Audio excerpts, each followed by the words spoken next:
William Rabouni, auteur, compositeur, interprète et directeur artistique.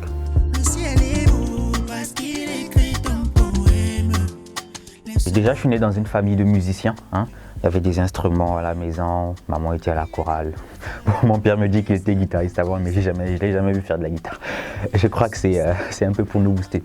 J'ai commencé en fait à l'âge de 12 ans, voilà. Et j'ai intégré la chorale, c'était à l'église, avec ma soeur, ma mère, mes deux sœurs d'ailleurs qui chantent aussi, qui font de la guitare. Moi je faisais de la percussion et du chant, j'étais dans le grand chœur. Et au fil des années, j'ai commencé à leader certains chants et tout ça.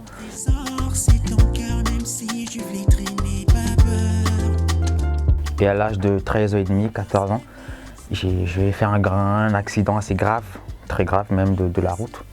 Et j'aurais un traumatisme crânien. Donc je suis dans un état comateux, je ne parle plus, il y a du sang qui sort partout. Et j'ai la tête qui gonfle comme ça.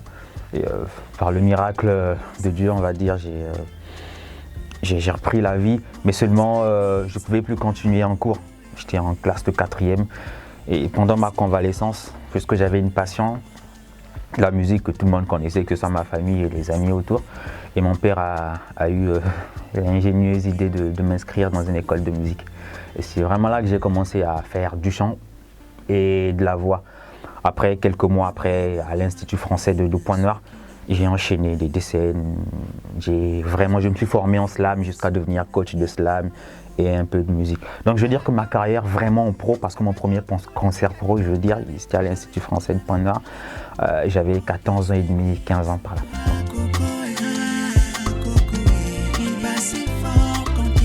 Le vrai déclic en tant que pour entrer dans le monde pro, je crois que ça a été l'accident. Quand je suis entre guillemets revenu à la vie, j'ai envie de dire, ça m'a fait prendre conscience de quelque chose. J'avais envie pas que de partager de la musique, mais de partager autre chose avec du monde. Et pour moi, la musique, l'art, le slam et tout ce que je fais là, c'est le meilleur moyen et le plus simple d'ailleurs de partager à tout le monde. Parce que je peux avoir un billet de 10 € et tout, je ne peux pas le partager avec tous ceux qui me connaissent et tout. Par contre, je peux partager ma musique avec eux, ma passion et tout.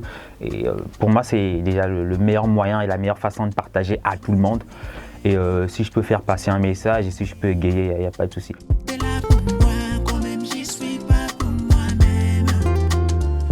Un peu dans tout, on va dire. J'ai commencé avec le gospel, vous voyez, la musique d'église et tout, dans le grand chœur, avec du négro spirituel, un peu à la Martin Luther King, on va dire. Mais après, plus je grandissais, plus j'allais à la rencontre d'autres genres, comme le jazz et le R&B, la rumba surtout. Même quand vous écoutez ma musique, il y a des petites pompes comme ça de rumba, de R&B et un peu de zouk. Mais on va dire que je suis dans la variété, mais seulement mon style de prédilection, c'est un mélange entre de l'afrobeat, de la rumba et quelques pompes de classique, on va dire comme ça, parce que je touche un peu au piano et au violon, à la percussion. Donc je crois que je suis musicien quand on me pose cette question. J'ai vraiment du mal à me situer dans un genre, mais seulement ma musique est un mélange d'un peu toutes ces cultures-là. Afro-pop, on va dire, de l'afro-pop surtout, un peu de rumba congolaise et quelques pompes de la classique, voilà. Et c'est tout ça qui forme un univers qui est propre au mien, voilà.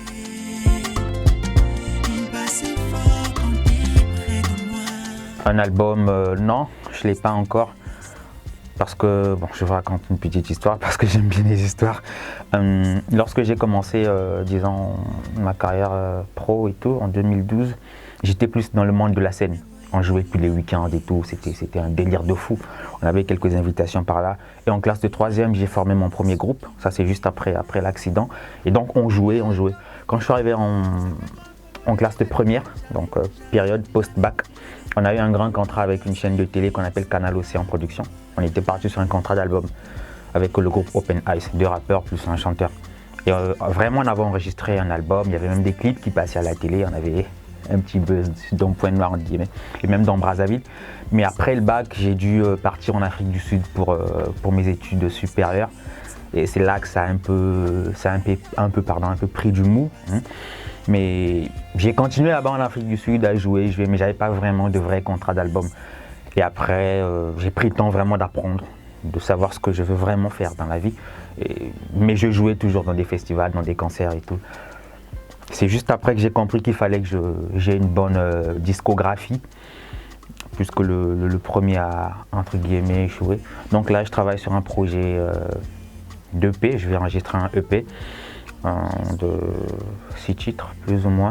Et juste après, pour finir avec l'album en fin de cette année, Inch'Allah. C'est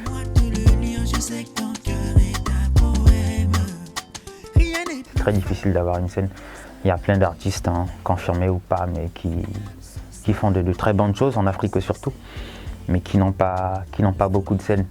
Et ce qu'ils sont obligés de faire, c'est enregistrer des chansons et balancer comme ça sur YouTube, sans trop d'encadrement, sans trop jouer, sans trop se connaître, parce que pour eux, c'est une passion avant d'être un métier. Et c'est un peu ça la première difficulté, parce qu'il nous manque de l'industrie en Afrique. Donc, qui parle d'industrie parle de maisons de prod, et ensuite de scènes surtout. Ça, c'est la première difficulté. Et avoir une équipe, c'est encore pire. Des gens qui te suivent vraiment, qui écoutent ce que tu fais et qui t'orientent. Depuis que la musique est devenue un business, c'est d'autant plus compliqué parce que c'est beaucoup trop commercial, le 21e siècle et tout, la vitesse des réseaux sociaux. Avoir que du talent et de la passion ne suffit plus. Il y a ce côté managérial là qu'il faut développer, et ce côté industriel pour être capable d'exister en tant qu'artiste et surtout de perdurer. Parce que le plus difficile quand on est artiste, c'est pas d'enregistrer ou d'exister, mais c'est de perdurer, de rester longtemps. Et ça, c'est une équipe derrière.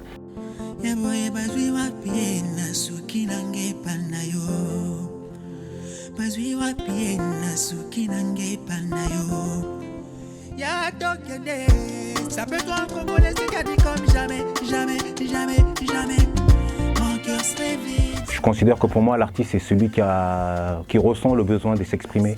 Celui qui ressent le besoin de s'exprimer. L'artiste, c'est vague, hein, c'est vaste. L'envie d'expression, ça peut passer par du dessin, ça peut passer par les mouvements corporels, par de la danse, ça peut passer par l'écriture des mots, par la voix, par la composition musicale. Donc il faut déjà que cette personne-là arrive avec quelque chose en lui qui le démarque des autres. S'il n'y a pas ce quelque chose-là, et puis que du jour au lendemain, bon, il se dit ouais, mais moi je veux chanter. C'est pas, voilà quoi, je suis pas face à un artiste. Je sens moi-même quand je suis face à un artiste, je sais que je suis face à un artiste, on le sent tout de suite quoi. C'est dans certains cas, parce que parfois il n'y a pas le côté professionnel qui est là, on ne parle pas réellement la même langue, mais artistiquement, on va se comprendre. Je veux juste me sentir aimé, j'ai un cœur, ne l'oublie pas. Je veux juste me sentir aimé, j'ai un cœur, ne l'oublie pas. Je veux juste me faire accepter, j'ai un cœur, ne l'oublie pas. Yeah, yeah, yeah.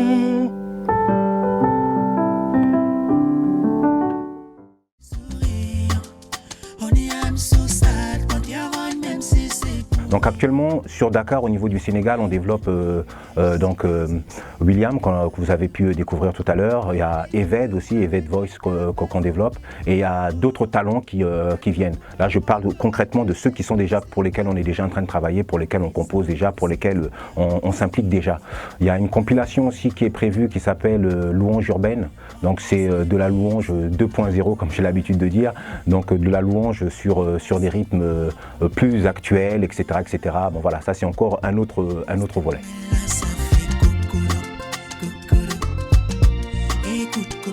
Mes plus grands moments, c'est ceux que je vivrai demain. Chaque moment est grand pour moi. Chaque fois que je partage la musique avec du public, chaque fois que je suis dans un atelier avec des enfants, surtout pour les former en slam, en musique et en écriture, pour moi c'est un grand moment.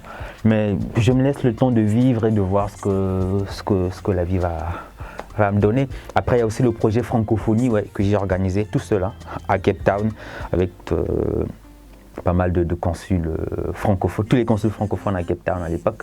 Et c'était un projet que j'ai écrit comme ça sur un coin de table et je l'ai proposé au lycée français du Cap. Ils ont validé, et donc j'ai chapeauté tout ce projet. Pour moi, c'est un des plus grands accomplissements en tant qu'artiste.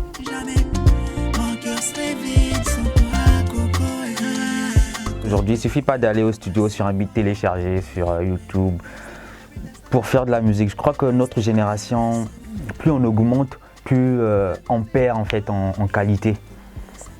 C'est difficile de trouver. Je ne dis pas qu'il n'y en a pas, mais de très bons chanteurs, de très bons instrumentistes, parce que je trouve qu'on est beaucoup trop pressé. Donc faisons de la musique, assurons-nous que ce soit bien ce qu'on fait, et être capable de commercialiser. Mais aussi, j'ai envie de dire, il faut éviter de faire l'art pour l'art. Bon, je ne vais pas donner de leçons, mais pour moi, hein, en tant que personne, en tant qu'artiste, j'ai pas envie de faire de la musique comme art, pour égayer seulement. Il doit y avoir une suite derrière, parce qu'aujourd'hui, on a beaucoup de défis. Et notre génération n'est pas calibrée pour gérer plusieurs défis à la fois. Et la musique, hormis ce côté ludique là, pour moi, il a un côté utile.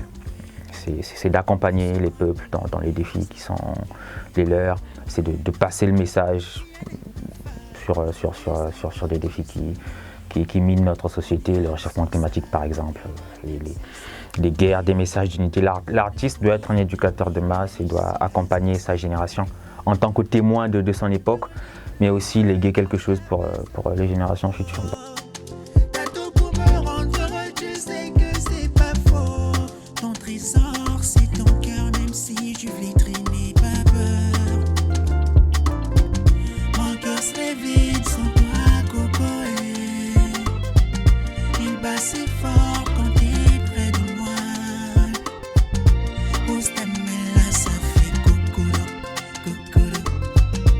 Écoute comment ça fait.